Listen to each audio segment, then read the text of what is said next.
Welcome back to the MicroLab build parts 3 and 4.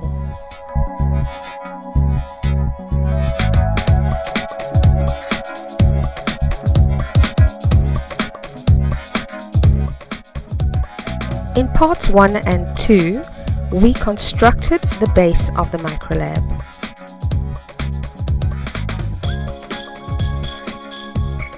Now we will construct the legs of the lab table, as it were.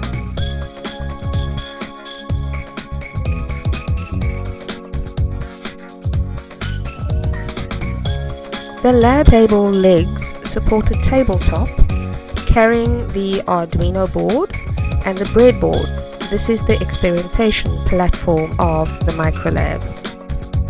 This tabletop rests at a 45-degree angle to the legs of the entire structure. So we will use a new component to achieve a neat-looking and stable bend. This component is called a side filler.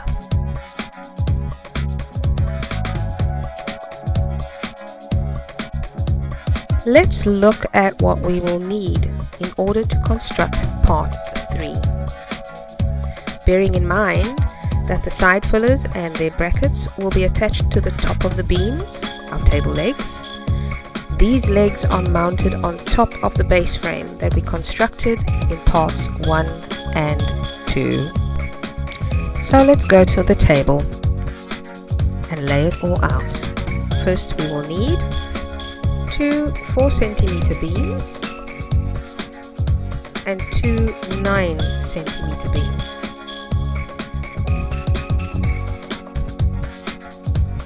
Also 4 6mm bolts and associated nuts. And now we get to the side fillers and their brackets. Let's zoom into this a little bit. The single side filler and the 2-hole 45 simple brackets are connected to each other by snapping the filler onto the midsection of the bracket, like this.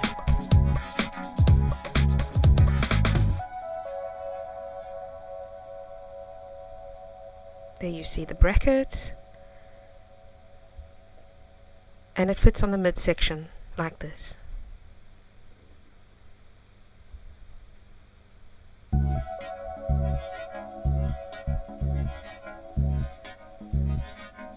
The bracket joins the beam to the tabletop frame, so without the side filler in between, the joint will have an unsightly gap. How does the hook snap work?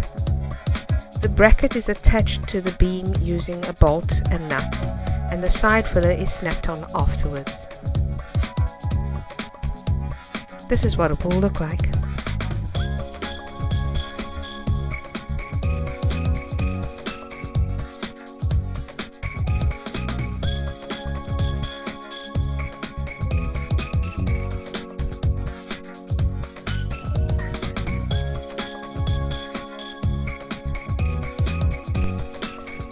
Of course, in order to bolt the bracket to the beam, we need to strengthen it with a nut. So you can see here where the nut should actually be inserted.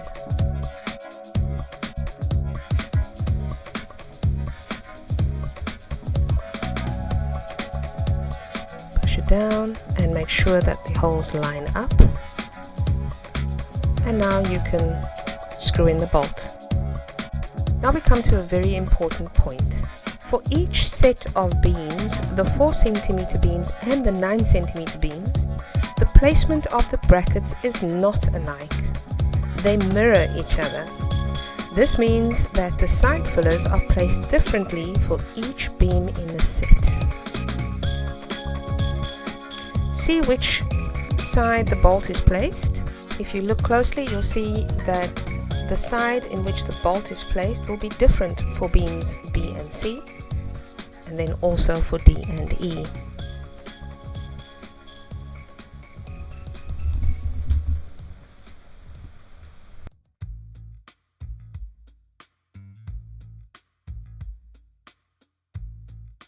Once you've completed your first leg, it's a good idea to keep it close by and use it to compare your next leg in the set with.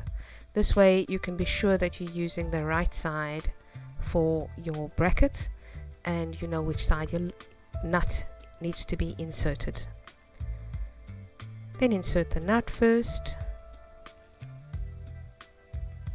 on the inside, press it down a bit so that all the holes line up.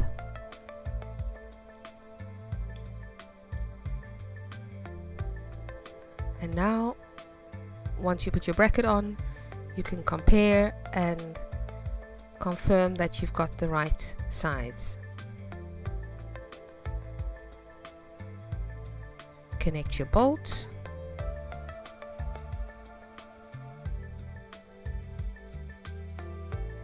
See? And now you can add the side filler. Voila!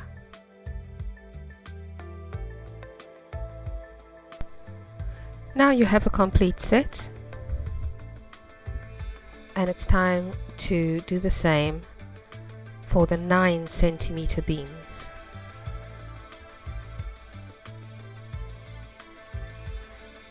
Now we've learned, so let's put the nuts in first on the inner top slot on both sides, and then it's easy to know that the brackets will come on the outer sides and we just have to bolt it and attach the side fillers. Easy as pie.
So let's get the base and prepare to mount the legs.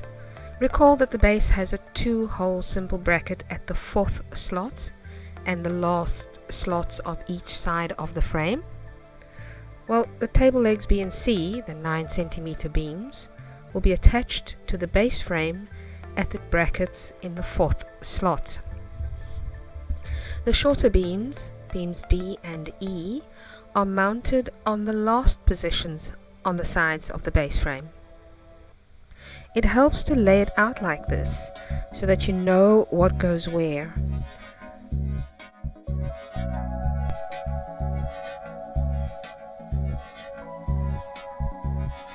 To complete the construction, you'll now need 4 bolts, 4 nuts, and because you set it up, you can see on which side the nut needs to go in, that is the outer side, like this. And it's a simple task to connect the bolt to the beam and the beam to the frame.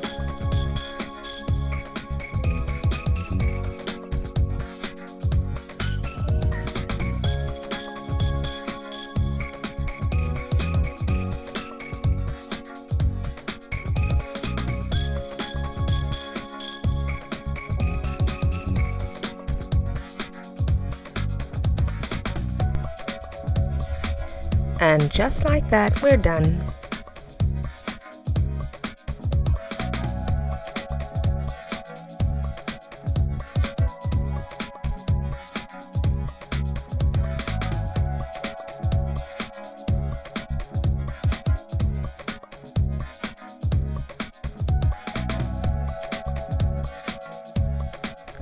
Thank you for watching, and I look forward to seeing you in the next part of the series, parts 5 and 6.